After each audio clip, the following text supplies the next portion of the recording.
Ayo, Bismillahirrahmanirrahim. Assalamualaikum warahmatullahi wabarakatuh.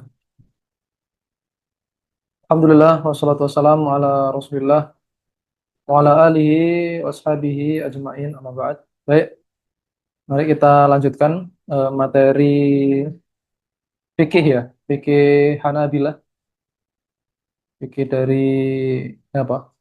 Pendapat-pendapat Imam Ahmad bin Hambal rahimahullahu taala.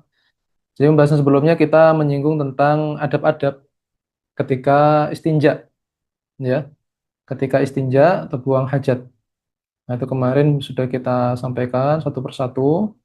Ya, silahkan dipraktekkan ya. Karena sekali lagi tujuan kita belajar ini untuk apa? Untuk mengamalkan. Kemudian, setelah kita mengenal sunnah-sunnah atau adab-adab ketika kita buang hajat, maka kita akan membahas tentang hal-hal yang dilarang. Ya, hal-hal apa? Yang dilarang ketika buang hajat. Apa saja amalan-amalan atau hal-hal yang dilarang ketika buang hajat. Yang pertama, kata Ibnu Bilban di sini beliau menyebutkan wa kuriha dukhulu khala'in bima fihi dzikrullah taala. Termasuk yang dilarang itu adalah makruh, dibenci hukumnya untuk membawa sesuatu ke dalam khala, ke dalam toilet, yaitu benda-benda yang di dalamnya ada zikrullah, ya, benda-benda yang di dalamnya ada apa? Ada nama-nama Allah Subhanahu wa taala. Ini tidak boleh. Apa saja? Contoh, contoh apa? Buku agama, misalnya ya, buku agama, lebih-lebih Quran. Al-Quran alam tidak boleh lagi. Ya, buku agama, Al-Quran, atau kalau orang zaman dulu itu mereka pakai koin. Yuk, koinnya itu kan ada nama lafadz Allahnya misalnya. Kalimat syahadat ke koin dinarnya orang-orang zaman dulu itu kan eh, sebenarnya tidak boleh ya. Termasuk apa? Barang-barang yang sebenarnya di dalamnya ada zikrullah, nama Allah Ta'ala. Atau, nah ini yang modern yang sekarang ini baju-baju yang ada lafaz-lafaz doa. Ah, kan ada biasanya kan, eh, misal apa? Kalimat Al-Quran, potongan Al-Quran ditaruh di bajunya. Ya, itu termasuk zikrullah. Ya, misal ya kalimat mujahid fi sabilillah, misal kayak gitu ya. Ada stiker. Nah, ini termasuk apa? Barang-barang yang di sana ada zikrullah, ada sebutan nama Allah. Ya, maka hukum asalnya kuriha itu dibenci. Ya, jadi harus apa? Dihindari sebisa mungkin. Kenapa? Untuk mensucikan nama Allah. Jadi tidak pantas nama-nama Allah itu ditaruh atau diletakkan atau ditempatkan. Nah, di tempatnya tempat-tempat yang notabene di sana itu tempat yang jorok, ada najis dan semisalnya. Nah, jadi harus dihindarkan. Ya. Dalilnya dari mana? Dalilnya itu Rasul sendiri. Bahwa Rasul itu dulu itu punya cincin. Ya, cincin. Cincin yang mana cincin itu fungsinya dipakai untuk apa? Stempel. Dipakai untuk stempel ya, Muhammad Rasulullah. Jadi kalau buat surat itu jelas surat itu dari Nabi. Ya, sehingga setelah buat surat di stempel. Cuma kan ada nama Rasulullah, utusan Allah. Nah, itu ketika masuk masuk khola, Rasul melepas cincinnya itu. Nah, ini apa? Sekali lagi untuk mensucikan atau menghormati nama Allah Ta'ala supaya tidak diletakkan di tempat-tempat yang tidak semestinya, tidak pantas. Sebenarnya bukan cuma di toilet saja ya. Ya, ditaruh di tempat sampah itu tidak boleh. Misalnya ada potongan mushaf, Pak, dibuang ke tempat sampah itu juga tidak boleh sebenarnya. Jadi kalau potongan mushaf dilenyapkan saja, dihilangkan, dibakar atau ditimbun di dalam tanah, dirobek, ditimbun dalam tanah supaya apa? Supaya tidak kena apa? Barang-barang najis atau barang-barang kotor ya. Atau misal ditaruh di lantai, diinjek-injek orang itu tidak boleh. Semua yang ada nama Allahnya, Al-Quran, buku agama seperti itu. Ya. Jadi membakar Al-Quran itu kalau niatnya untuk apa? Untuk menyelamatkan ya kemuliaan Al-Quran itu tidak ada masalah. Ya, tapi kan Kalau niatnya untuk merobek-robek, membakar, niatnya untuk apa? Untuk menghinakan, ya, untuk melecehkan, jelas haram, tidak boleh dosa. Ya, tergantung apa? Niat. Jadi sekali lagi, benda-benda yang di sana ada nama Allah tidak boleh diletakkan di tempat-tempat yang apa? Tidak pantas, seperti toilet dan semisalnya. Kemudian termasuk perkara yang dibenci adalah wakalamun fihi bila hajatin. Nah, di sini ya, yaitu berbicara di dalam khola itu tanpa hajat, tanpa ada kebutuhan. Ya, nyanyi misalnya, tidak boleh itu. Sak suwen-suwen ya, selamanya apa ber sampai mungkin 1 jam di toilet sambil apa nyanyi. Ya. Tidak boleh ngomong, ya, omongan-omongan yang ini tidak boleh. Apa? Yang tidak ada manfaatnya. Tapi kalau misalkan ngomong di sini ada kebutuhan, ya silahkan. Contoh apa?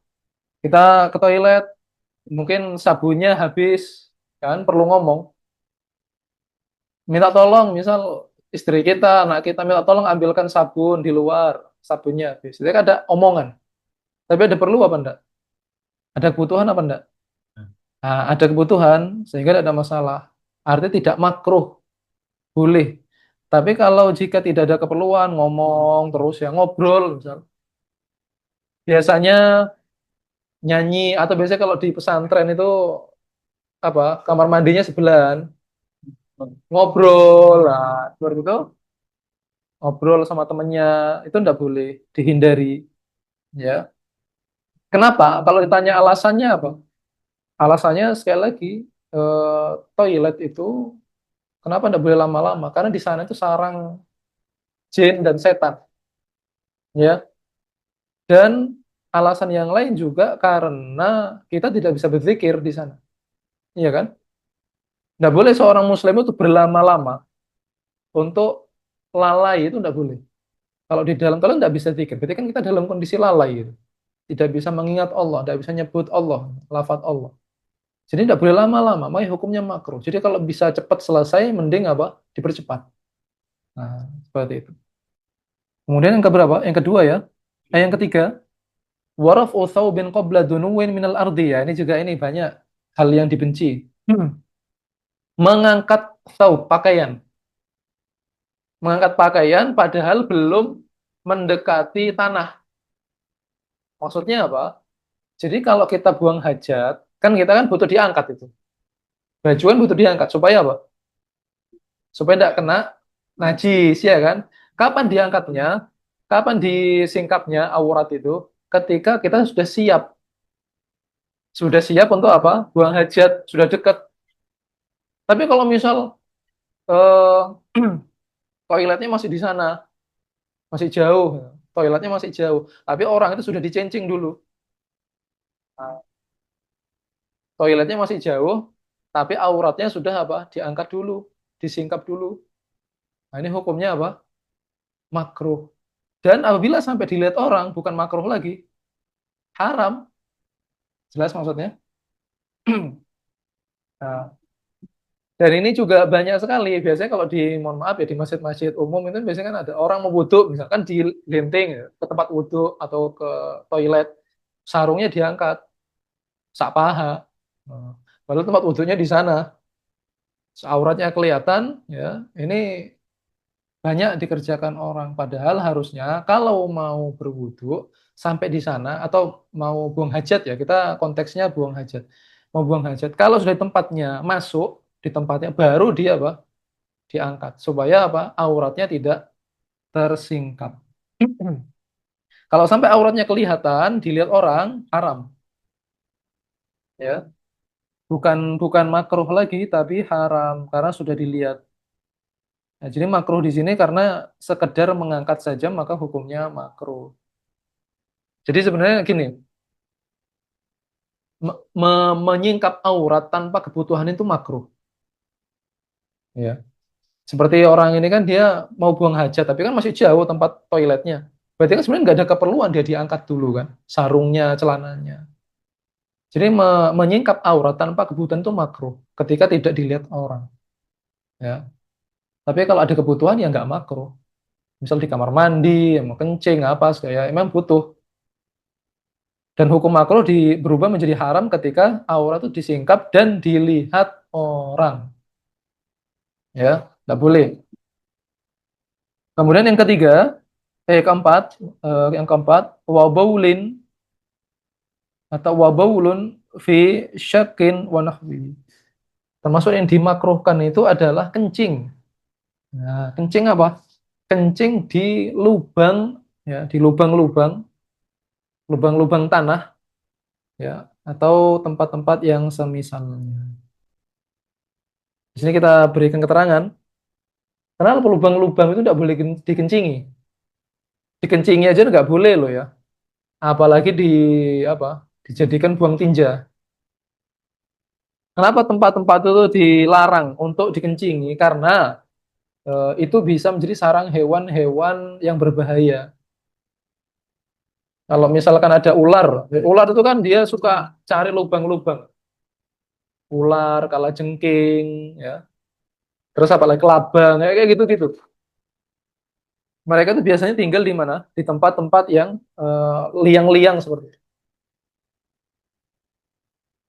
Ya kalau pas dikencingi, ya, kan adabnya kalau buang hajat gimana? Orang itu bisa duduk kan, jongkok, eh, supaya apa? Yang kemarin mengamalkan posisi duduk seperti itu. Pas duduk, jongkok dia buang hajat, kencing atau buang air, ada ular, apa enggak berbahaya itu, dicopot. Dan juga bisa jadi sarang jin. Jadi sama saja. Jadi liang-liang itu bisa menjadi sarang hewan-hewan berbahaya atau menjadi sarang jin. Jadi emang benar ya, katanya orang dulu yang bilang, anu, ojo nguyuh sembarangan, jangan kencing sembarangan. Nanti bisa apa? Ya bisa apa?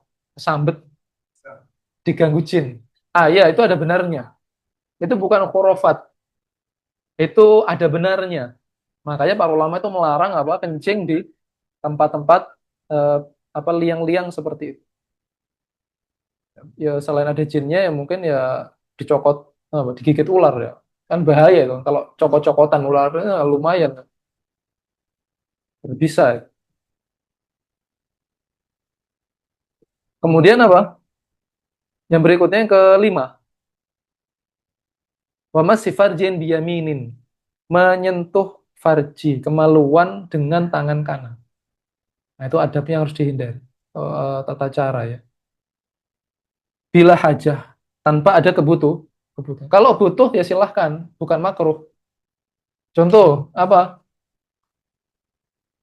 Contoh orang yang sakit ya, mungkin tangannya cedera tangan kirinya, sehingga dia mungkin buang hajat harus pegangan dengan tangan kanan. Berarti kan butuh ya. Nah, kalau butuh berarti hukumnya apa? Kalau butuh menyentuh kemaluan dengan tangan kanan, mubah, boleh. Kenapa? Butuh. Karena ada apa? Kebutuhan. Tapi yang ada kebutuhan menjadi kebiasaan. Nah, ini harus dihindari. Kenapa? Ya jelas yang namanya tangan kanan itu identik digunakan untuk hal-hal yang afdol, hal-hal yang diutamakan kan gitu. Sedangkan tangan kiri ini digunakan untuk hal-hal yang mafdul. Mafdul itu yang kurang diutamakan. Ya. Jadi contoh misal seperti pegang kemaluan, yang mana tempat keluarnya najis, cebok, buang sampah, itu kan, semuanya pakai tangan kiri. Nah, kalau barang-barang yang seperti itu yang kita pegang pakai tangan kiri itu kemudian kita ganti dengan tangan kanan, ya, maka ini apa? Ya kurang bagus saja. Ya. Yang mana tangan kanan bisa untuk makan, untuk pegang mushaf, jadi kurang afdol. Berikutnya apa? Wastiqbalu an-nirain. Makruh dibenci hukumnya menghadap dua benda yang bercahaya. Apa maksudnya dua benda yang bercahaya? Yaitu cahaya matahari dan cahaya bulan. Jadi kalau buang hajat di tempat yang terbuka. Nah, tempat yang terbuka itu kalau bisa jangan ngadep ke arah matahari atau kalau malam jangan menghadap ke arah bulan. Sebagian para ulama mengatakan yaitu karena di sana ada cahaya, sedangkan an-nur itu sifatnya siapa? An-nur. Allah, sifat dari Allah an-nur. Ya, maka kurang-kurang beradab saja. Tapi sebenarnya alasan yang lebih tepat itu kenapa seseorang dimakruhkan ya dibenci untuk menghadap apa ke arah cahaya bulan maupun matahari? Karena ketika menghadap ke arah sumber cahaya itu auratnya akan lebih jelas. Itu udah bagus. Sedangkan menyingkap aurat tanpa ada kebutuhan, tadi apa hukumnya? Menyingkap aurat tanpa ada kebutuhan, hukumnya apa? Makruh. Ya lah, sampai kelihatan orang. Nah, kan gitu. Jadi memang hadisnya doif, memang ada hadisnya. Yang mana Rasul melarang untuk menghadap ke cahaya matahari atau cahaya bulan. Ada hadisnya, cuma hadisnya apa? Doif. Tapi jika dilihat dari alasan tadi, hadis doif itu bisa apa? Dijadikan alasan, dalil. Jadi menghadap kemana? Dua cahaya matahari dan bulan. Nah, itu berlaku ketika apa? Ketika buang hajatnya di tempat yang terbuka. Nah, karena orang dulu kan gitu, buang hajatnya kan di padang rumput, padang pasir, gitu kan. Tapi kalau tempatnya tertutup, seperti di toilet, ya bebas, insya Allah tidak ada masalah. Tapi ini adab seperti ini tetap disampaikan supaya kita mengerti. Hmm, baik, yang haram. Nah, tadi kan hal-hal yang dimakruhkan. Kemudian adalah yang diharamkan ya, hal-hal yang dilarang di sini termasuk yang diharamkan. Yaitu apa?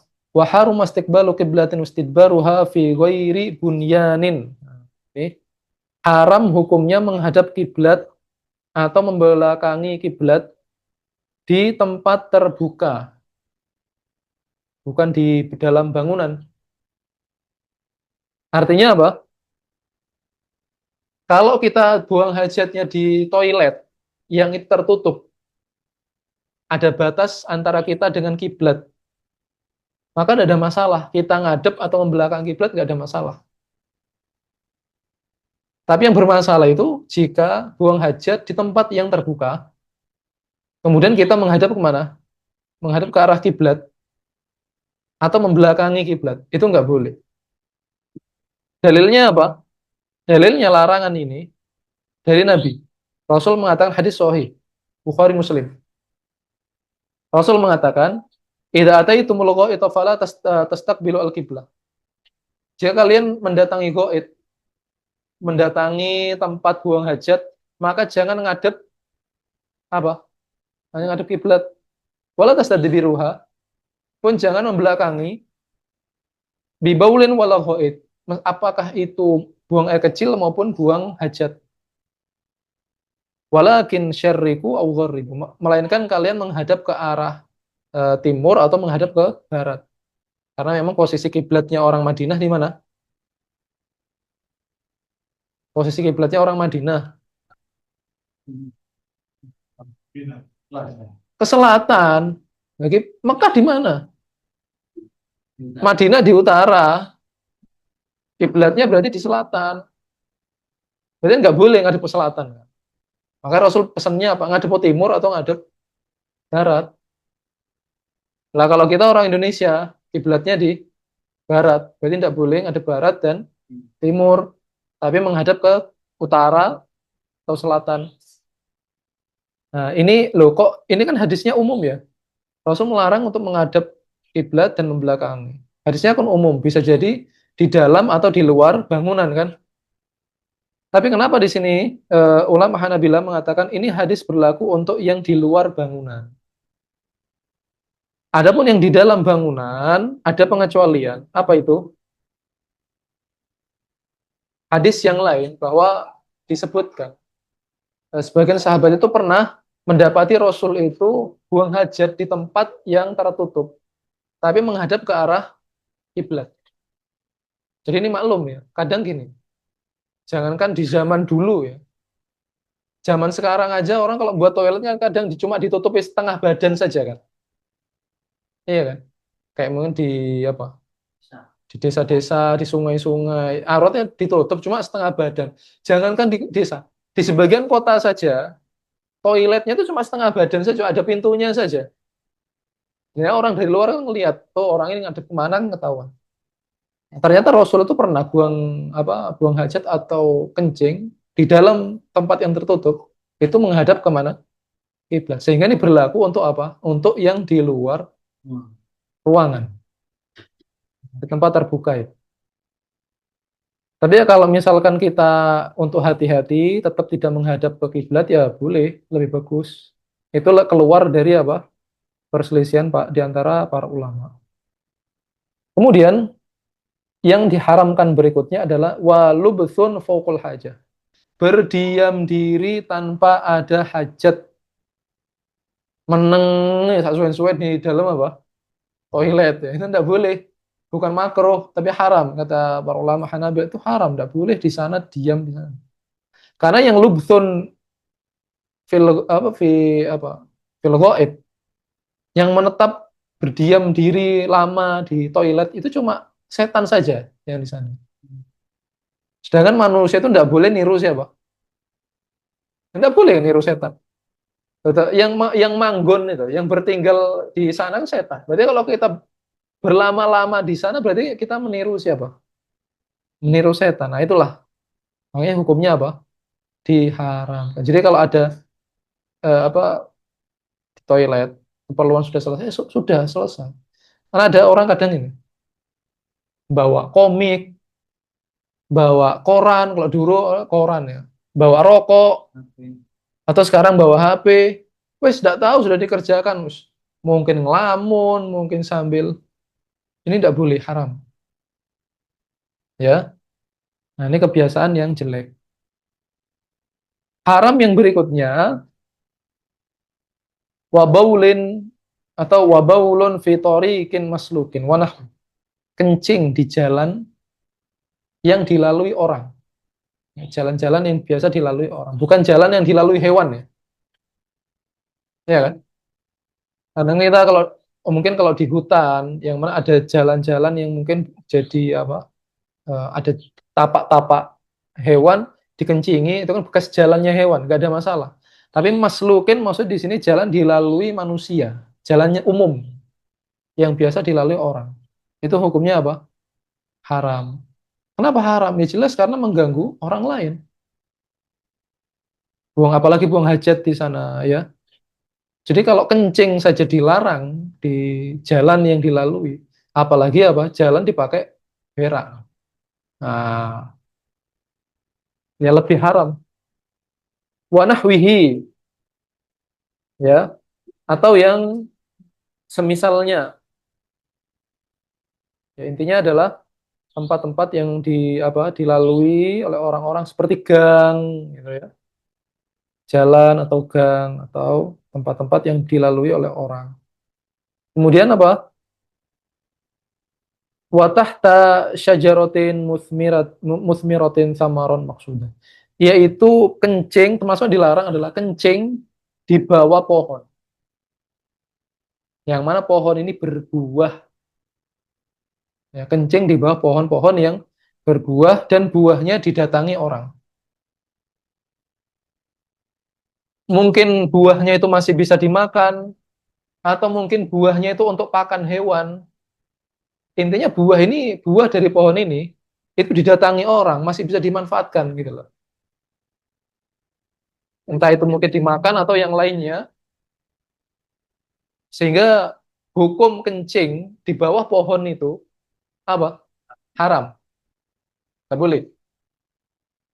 Jelas, berarti kalau kencingnya diharamkan, apalagi buang hajatnya, berak di sana nggak boleh. Tapi kalau misalkan buah ini tidak dimanfaatkan orang atau tidak dimanfaatkan hewannya, ada buah tapi mungkin tidak bisa dimanfaatkan, baik manusia ataupun hewan-hewan, ya, maka ya tidak ada masalah. Mungkin pohon-pohon apa besar, tapi mungkin dia buahnya itu tidak bisa dimakan, hewan pun nggak ada yang makan. Nah itu insya Allah boleh. Tapi saya untuk contohnya saya kurang tahu ya. Pohon yang tidak berbuah, tidak ada buahnya, tidak ada masalah. Jika memang apa tidak dimanfaatkan orang, Ya. Tapi kalau misalkan pohonnya nggak ada buahnya, tapi dipakai untuk orang berteduh, nggak ada buah, seperti beringin. Beringin ada buah saya kira kan, atau kalau ada buah ya sedikit, nggak begitu nampak. Tapi biasanya tempat itu dijadikan orang istirahat, berteduh, itu nggak boleh. Tetap apa? Mengganggu orang lain. Karena pada intinya adalah kita dilarang untuk apa? Mengganggu orang lain dengan kencing dan berak kita itu, tinja yang kita buang, nggak boleh. Jelas ini? Baik. Nah, ini beberapa poin yang kita sampaikan. Insya Allah pertemuan berikutnya akan kita sambung. Masih berkaitan dengan hal-hal yang dilarang. Ya. Baik, kalau ada yang mau ditanyakan, silahkan. Baik, jadi kalau misalkan ini pertanyaan, kalau misalkan bawa Al-Quran yang ditaruh di tas, apakah boleh? Jadi gini ya, barang-barang yang ada nama Allah itu kan makruh untuk dibawa ke toilet. Tapi kalau misal barang itu susah sekali ditinggal, maka nggak ada masalah. Hukum makruhnya itu diangkat. Contohnya apa? Kayak tadi ya, koin nih, dinar kan dari orang dulu kan koinnya pakai emas. Ya kalau itu ditaruh di luar, apa yang terjadi? Wah, saat ini kalau ditaruh di tas, di luar, taruh di luar loh ya, tasnya juga ditaruh, kan nggak mungkin ya. Ini bisa-bisa hilang ya, koin emas, dinar, mahal. Gimana? Sehingga susah untuk dihindari. Maka hukum makruh itu apa? Hilang. Boleh dibawa kalau memang apa tidak memungkinkan untuk ditaruh di luar. Sekarang saya tanya, ketika kita bawa mushaf Al-Quran ditaruh di tas, bisa enggak tas itu ditaruh di luar? Nah, lah ya, artinya kalau ditaruh di luar masih memungkinkan, artinya nggak takut hilang atau enggak atau apa? Intinya bisa lah, ada lokernya, ya tetap lebih baik ditaruh di luar. Tapi kalau misalkan nggak bisa dilepas barang-barang tadi seperti koin atau ya silakan dibawa. Artinya apa? Hukum makruh itu hilang jika apa? Eh, tidak memungkinkan untuk ditinggalkan. Pertanyaan yang lain silakan. Kalau enggak kita akhiri. Kalau yang mengangkat pakaian sebelum mendekat saat pengajian itu kalau pas di toilet nggak apa-apa. Iya, iya. Ada yang ikutnya gitu. Iya, jadi alasannya tadi apa? Ketika tidak boleh mengangkat pakaian sebelum dekat dengan tempat buang hajat. Supaya aurat itu tidak tersingkap tanpa ada keperluan. Kan gitu. Artinya selama sudah ada keperluan, maka nggak masalah. Ya, jadi kalau misalkan kita sudah di toilet ini, nah, cuma toiletnya mungkin agak lebar ya, kita angkat nggak ada masalah karena emang sudah masuk ke kebutuhan kita. Nah, kalau misal toiletnya masih di sana, kita dari jauh sudah dilenting dulu, orang sarung diangkat sampai sepaha, berarti kan pahanya tersingkap itu.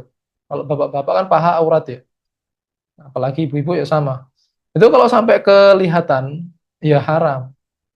Intinya itu, jangan sampai apa tersingkap di luar kebutuhan. Kemudian, sudah apa Mas Faris? Kalau ada toilet yang tempat WC-nya itu menghadap ke barat, Boleh. apakah kita pindah untuk menghadap ke selatan atau ke utara? Tadi kan sudah dijelaskan. Kalau di dalam toilet nggak ada masalah. Cuma kalau antum tetap mau serong ya untuk hati-hati silahkan. Kalau yang toilet ini kata Pak, ini kalau dia kan tempat kencing sendiri yang di luar, Ya, apa tidak ada tutupnya itu gimana? kalau tempat kencing yang di luar yang ada tutupnya itu, ya. Itu sama sebenarnya. Kalau bisa dihindari, kenapa aurat kita tersingkap kan? Bahkan kalau ada orang di sebelah, bisa-bisa kelihatan. Karena nyaris nggak ada sekatnya. Sekatnya cuma tempat kencingnya itu saja. Maka saran saya itu mending dihindari. Jangan kencing, jangan kencing di sana. Mending kencing di WC-nya. Nah, karena rawan. Itu kan banyak bangunan yang buang air kecil itu berdiri. Buang air kecil berdiri. Iya, ya kan ada. tempat-tempat buang air kecil Iya, Ya ada berdiri, sekatnya tapi berdiri. sambil kayak wudhu berdiri. Ustaz, kan ada sekatnya Iya, gitu. maksudnya harus berdiri gitu kan. Iya. Nggak ada masalah, Pak. Oh, Kencing sambil duduk atau berdiri bebas, nggak ada masalah. Ya, Cuma intinya adalah berusaha untuk menjauhkan pakaian badan kita dari cipratan kencingnya. Entah kan posisinya duduk atau berdiri sama saja. kalau Boleh. kalau kencing berdiri kan boleh ya Ustaz. Iya, Karena ada dalilnya Rasulullah. ya boleh. Kencing berdiri atau duduk boleh. ini dijaga citra. Yang penting jangan sampai kena cipratan atau kena najisnya. Baik, saya kira cukup.